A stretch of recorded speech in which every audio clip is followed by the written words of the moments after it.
O medo de perder o dinheiro fica maior do que o medo de que eu não consiga ganhar mais dinheiro. Então, isso é bom colocar. E que o cérebro foca naquilo que eu penso. Se eu penso no medo, o meu corpo vai reagir como se eu estivesse em perigo. Então, a gente tem que tentar transformar esses pensamentos, porque se o meu corpo reage como se eu estivesse em perigo, é muito mais difícil transformar esse sentimento.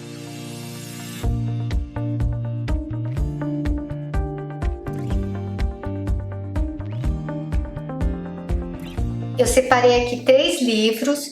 Um é A Princesinha Medrosa, do Odilon Moraes, que fala de uma princesinha que ela tinha muito medo do escuro. Então ela ordenou que todas as luzes do palácio ficassem acesas. E depois, como o medo não passava, ela fez o mesmo com todas as luzes da cidade.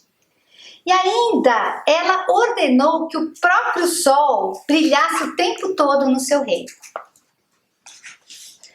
Mas aí acabou o medo do escuro, porque ela vivia no claro, mas tinha um outro medo que também deixava ela não dormir direito, que era o medo de ficar sozinha.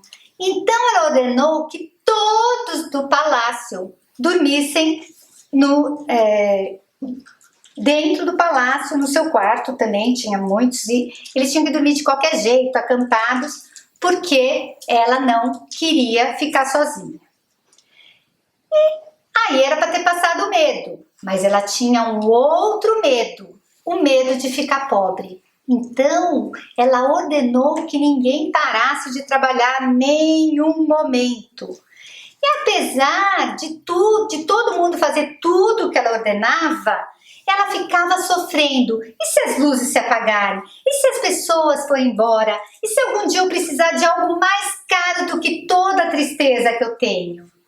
E aí, o medo de que as luzes se apagassem começou a ficar maior que o medo do escuro. O medo de que as pessoas fossem embora começou a ficar maior do que o medo de ficar sozinha. E o medo de que ela tivesse da pobreza começou a ficar maior ainda, que ela não tivesse o dinheiro para comprar aquilo que ela queria.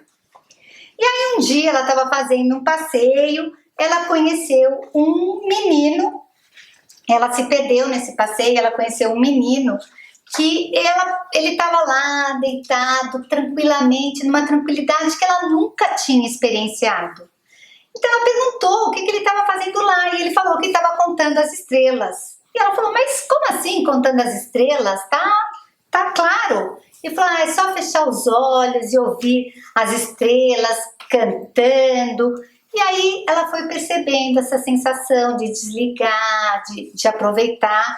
Ela foi formando uma amizade assim muito grande com o menino. E aí quando ela voltou para o palácio, ela ordenou que eles construíssem uma fonte que tivesse o mesmo barulho do que ela tinha vivido lá com o garoto. E assim ela conseguiu, com aquele barulhinho da água, ela conseguiu ficar imaginando as estrelas brincando.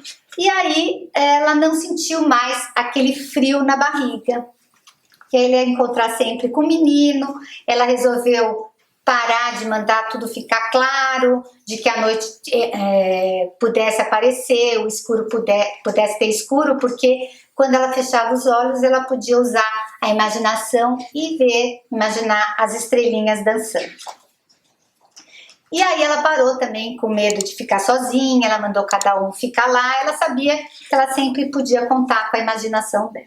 E que também dá para trabalhar muito essa coisa do medo, de usar a imaginação, de pensar no positivo, de sempre imaginar uma cena desse medo já transformado. E eu ressalto para eles isso, às vezes a gente está pensando tanto numa coisa que fica maior do que o nosso próprio medo aqui, né? O medo de perder o dinheiro fica maior do que o medo de que eu não consiga ganhar mais dinheiro. Então, isso é bom colocar.